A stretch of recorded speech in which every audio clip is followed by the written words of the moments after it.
Essentially, my son's, 19 male, lives with us for college reasons. Ex-fiancé, 21 female, was kicked out of her house due to not getting along with her parents, as well as her parents traumatizing her.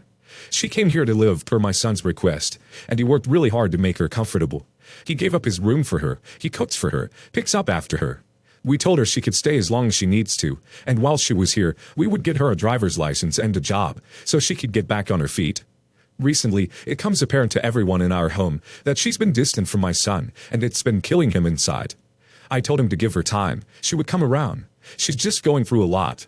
The girl's parents showed they don't care about her. She's going through so much.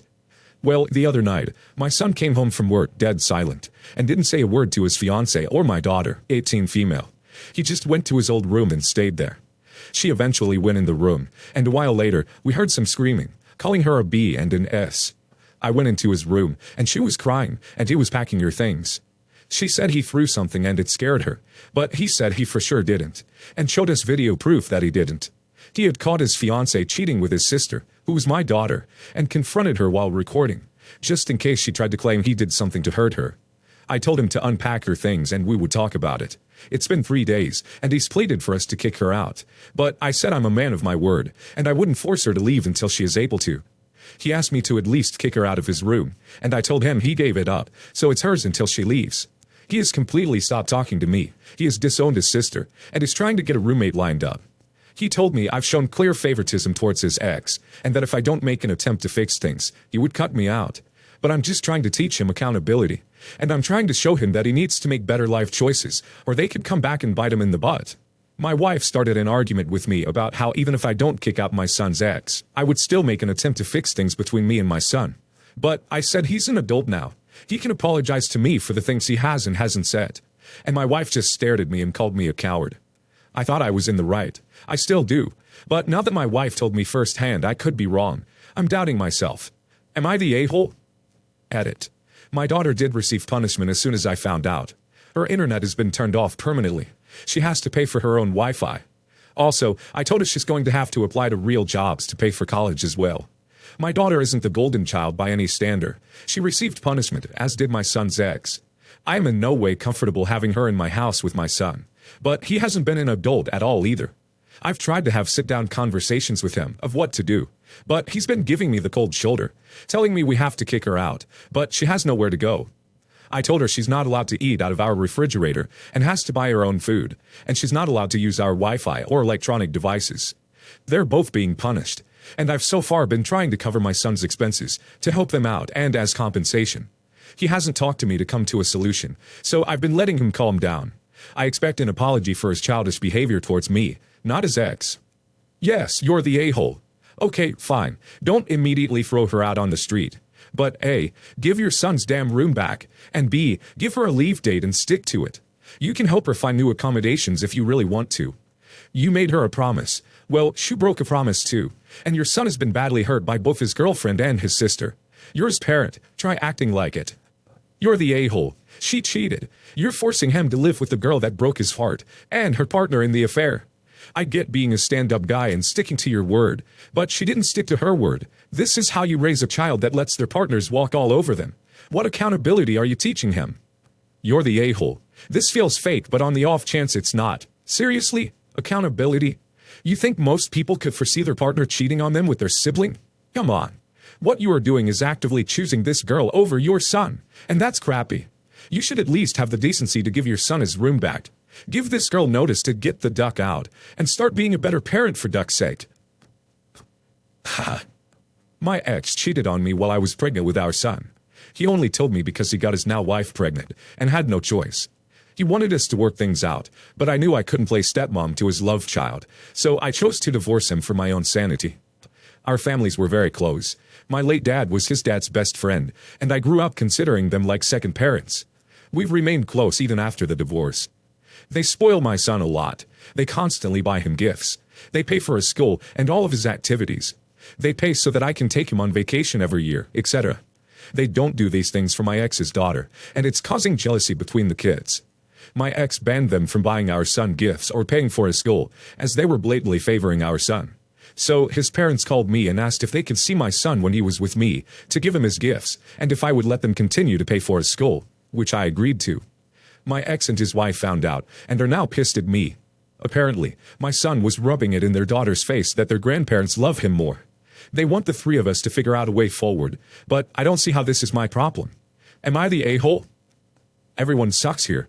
Him for the cheating, the grandparents for playing favorites, you for not teaching your kid to be more graceful, and getting the kids to hate each other because their father is an a-hole. Look, I don't know if the grandparents are really even playing favorites, as opposed to making up for their son's absence. If he had not cheated and gotten another woman pregnant, he'd be paying for one household, one child, and his son would have more time with his father and more financial security. Because he couldn't do the most basic part of marriage, his son's standard of living and relationship with his father, the father's family, suffered. Grandparents are just making up for their son's mistakes. Granddaughter gets to live in an intact, two-parent household, both providing for her. Grandson lives with his mom only, visits his dad on occasion, and gets a fraction of his dad's income sent by check every month. She almost certainly already has a better standard of living, whereas son just gets subsidized by his grandparents via some gifts and schooling. Edit. Not the a-hole. If your ex has a problem, he needs to talk to his parents and figure out if there is a reason besides we like him more that they give his son's mom more money. Do they have a relationship with her and the son outside of holidays? Is their household income considerably less? Are they saving for your daughter separately or planning to give her a lump sum inheritance later when she does need it? We have no idea because X is too afraid to confront his parents and wants OP to smooth the way for him. No, sorry, that is very much your problem. Your ex's daughter didn't ask to be born into this mess. And if you're not going to stand up to her grandparents' favoritism, the least you can do is ensure he doesn't act like a spoiled brat about it. I, male 52, was together with my ex for 5 years and married for 3 of those. She, 43, had 2 children from a previous relationship. She was receiving child support from her ex, and we only married after she stopped getting alimony. Her kids were part of my life from ages 10 to 12 and 14 to 16. We were on good terms, but they had a father, and they were on good terms with him, as it should be. They were civil and well-behaved when they spent time with us. I've never had kids, and didn't ever plan on kids, so it was a new experience for me. It was interesting, but I was happy that I dealt with them when they were already partly grown. My relationship with their mom didn't last, unfortunately. It might have been better if we hadn't gone from having fairly independent lives for our first years of marriage to being locked into our house together 24/7 for the next 2 years. We divorced 2 years ago. We were older when we met, and we both had careers, so we had a prenup. I kept my house that I owned before we married, and she got some money from the retirement fund we set up. We are from a small town outside a big city, so we saw each other every once in a while, at the grocery store or at social events. The older kid is starting college this September. I remember helping them plan out their high school AP classes and talking about getting them a car if they wanted to drive in from town to a train station for school. It never happened. I never got them a car. Now they are starting college, and I saw her and she asked if I was still planning on helping her out. I said no. My help was kind of contingent on me being in a relationship with their mom. She got upset and said that the help she got from her father was independent from his relationship with her mom. I did not want to have this conversation or explain to an 18-year-old girl exactly why I wasn't willing to drop a few $1,000s on a kid I had no real connection to. I had only seen her 6 or 7 times since the divorce. My ex called me up and said that I was an a-hole for going back on a promise to her daughter. I couldn't believe I had to explain to her why I didn't owe her kid anything. Am I the a-hole? So, not the a-hole. She got upset and said that the help she got from her father was independent from his relationship with her mom. Because he's her father and you are not. You don't owe those kids anything. Not the a-hole. Mom, however, is. She should be providing for her own child. You are a legal stranger and have no reason to do anything for these kids. Not the a-hole. At 18, this girl is old enough to understand that you have no obligations here, and that plans changed for all involved as a result of the divorce. Her twice-divorced mom is more than old enough to understand, and should be ashamed of herself for demanding this type of support. I, 26 male, was dating Lisa, 25 female, for around 3 years. I thought we were happy, but it turns out I was happy while she was keeping secrets to herself. Before me, Lisa was in a relationship with Mary, 41 female, but it ended. I was told that it just didn't work out. I didn't ask any more questions because, quite frankly, that wasn't my business, and I figured she knew her stuff. So let's get into it, I guess. I live in a house a few blocks away from the college that Lisa's receiving her graduate degree at. And with the way our relationship was going, I asked her to move in a little over a year ago. Lisa was put on academic probation due to grades, which caught me off guard, to be honest. I asked what was going on and if I could help. It turns out that would begin our downward spiral. After a few days, Lisa came to me and told me that she could not fight it anymore, and she needed to tell me that she was gay, and she no longer felt that she had romantic interests in men. I was surprised, and to be open, I was livid. I don't care that someone is gay, but she had no right to steal years of my life from me. Our relationship was a lie, and my time was stolen. I felt like I was going crazy. People were calling her brave while being confused why it would upset me. I gave Lisa an eviction notice, legally, and it went from bad to worse. Lisa does not drive and doesn't work. She came from New York City and said she had no reason to drive and didn't want the expense. She didn't work because of school and free housing provided through me. She contacted her college's resource center to figure out housing, but they were unable to help and pointed her in the direction of shelters and a local church. She can move back home, but she would have to drop out till the fall semester. But due to being on probation, that could slow her graduation down to 18 months longer and adding a ton more of debt. And that's even if the classes she would need would be offered where she re-enrolled, making going home a waste of her graduate time. I view this as her problem. I'm still better about my time being wasted, but a little more has come out. Apparently, the real reason Lisa and Mary split up is due to physical problems, and Lisa is likely to move back in with Mary. Lisa called me last weekend and pleaded to let her stay just till May 21st, but I dismissed her. Most of my friends want to stay out of it, but some say I'm doing something wrong. The one friend who is on my side asks them why they don't take her in, and they get uneasy and say why it's different. Am I the a-hole for evicting Lisa? You're not the a-hole for evicting her since you're no longer in a relationship, but you are the a-hole for harping on her wasting your time. She told you once she fully understood her sexuality. That's a journey for so many people, and everyone comes into their truth in their own time. You sound like the type of insufferable man who will now take this disappointment out on future relationships, claiming women can't be trusted. You're the a-hole, not because you evicted her, but because of the narcissistic manner you are handling the breakup and the situation of her coming out.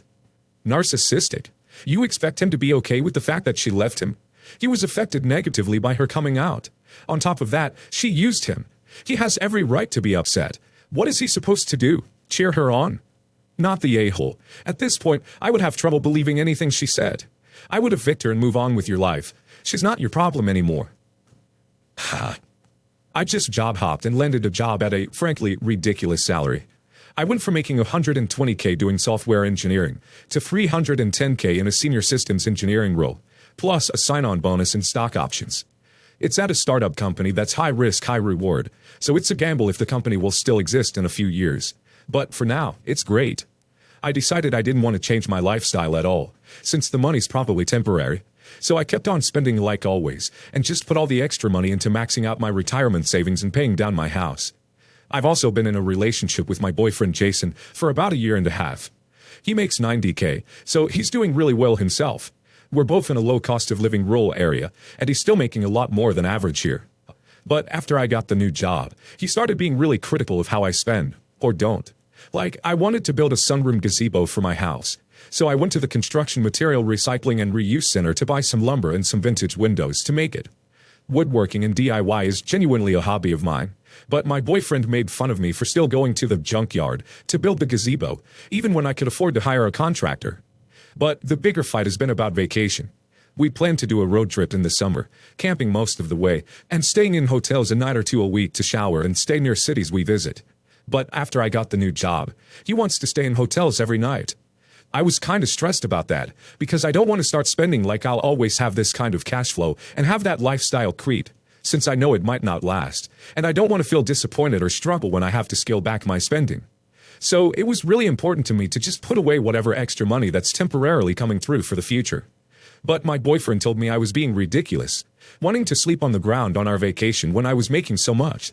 I said I love camping. I was looking forward to all the camping and hiking and climbing we'd planned. And he just kind of snapped at me, saying that I seem to love everything that's cheap or free, and it's kind of entitled, honestly. I said if anyone's acting entitled, it's honestly him. When he just wanted me to pay for something, he didn't even ask if I wanted, didn't offer to split the cost or anything. It's like he just saw me making more and decided he wanted to spend it. We had this big fight where he said I was all about me, only caring about my house and my retirement, and how I'd spend thousands a month paying my mortgage faster than I need to, but wouldn't even do the minimum to make our vacation nice. Am I the a-hole for wanting to use the money coming in from a new job to save for the future? Your boyfriend sounds like he has extremely different financial values from you. The concerning thing here is that he refuses to respect your financial values and seeks to impose his on you. He absolutely feels entitled to your money. It's fantastic this happened now, because he's showing you who he is before the relationship gets more serious. End it. This isn't the guy. Not the a-hole. Not the a-hole. It's your job, your money, and pretty rude for your boyfriend to decide how you should spend it. If he wants to be a big spender, he should find a job where he makes more. You aren't all me because you were literally looking forward to a trip where you'd be spending a lot of close time with him. For you, it's about the simple things. For him, it's about money. Your money. Not the a-hole, but I would look at the boyfriend with brand new eyes after this. He is appropriating your money into an us situation. Just tell him that if he wants to stay in a hotel every night, he is more than welcome to book them and pay for it. You are going to do the trip as originally planned.